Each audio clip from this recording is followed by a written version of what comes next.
खुलुमनाय थाबाय रादाब बुथुमगिरिनिसिम। नंगौ, दिनै बे दिखारि दैमाया जोंनि बे खराइबारि ओनसोलाव 2 नं खराइबारि बर' नेपालि राजबंशी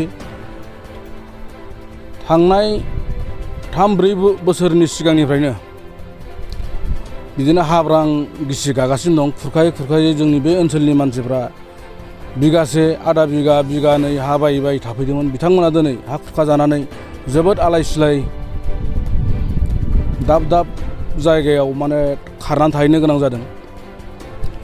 दा बिथांमोनहा ओरैबायदि उसुबिदा जाबाय हा गैयिनि जनाव गुबुननि न'फ्राव दाबो दङ। नै देग्लायबो 5 न'खर खुरखा जाबाय, गोबां न'खर खुरखा जाबाय आरो आजि 4-5 बोसोराव।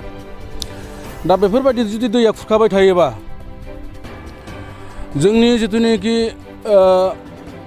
दैदेनगिरिफोरा जोंनि बे ओनसोलाव दैमा खुरखानायखौ नुनानैबो एसेबो नोजोर होआखै। आरो जोङो सिगांनिफ्रायनो दैदेनगिरिफोरखौ जों खावलायबोबाय थादों, जोंनाव बेफोरबायदि दैमानि समस्या जादों, हाब्रां गिसि गागासिनो, न' खुरखा जागासिनो। आरो लोगोसे जानाखि हा बिगासे बिगानै थानायफोरखौ जुदि खुरखानानै लाङोबा बे ओनसोलनि मानसिफोरा बबाव थाहैनो, बेफोर खोथाखौ लानानै जोङो सिगांनिफ्रायनो दाबिबोबाय थादोंमोन, खामानि जों नागिरबोबाय थादों।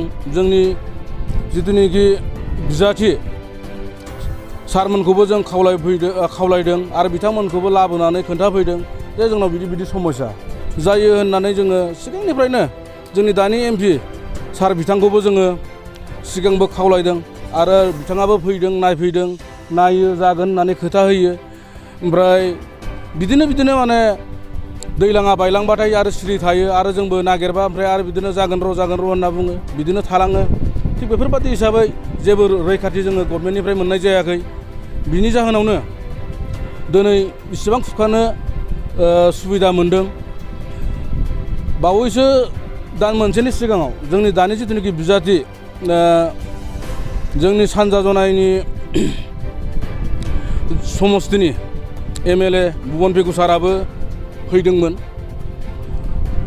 फैनानै बे खोथा होलांबाय बिथाङा, जों नैबे फैगौ सप्तायाव आङो डिपार्टमेन्टनि इन्जिनियारफोरखौ लाबोनानै आं नोंथांमोननाव फैनानै इस्टिमेट बानायनो होनानै आं खामानिखौ जागायफैगोन होननानै बिथाङा बुंदोंमोन।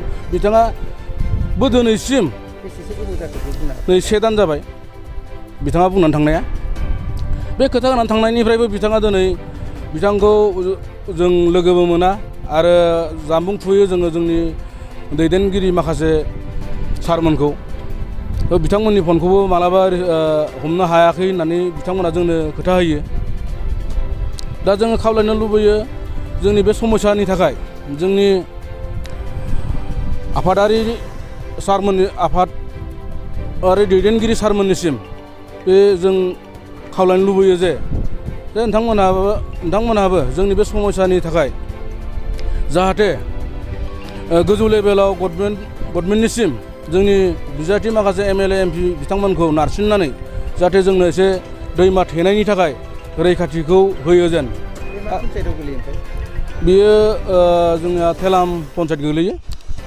दा बे दैमाखौ जुदि होबथायोबा दा जोंनि बे ओनसोलाव थानाय ओरैनो 7-8 गामिया बासियो। माने जोंनिजों ओरै बारनाय लोगो लोगोनो ओरै साइथिं बारनानैबो गथे गामियानो माने थांजोबगोन आरोखि।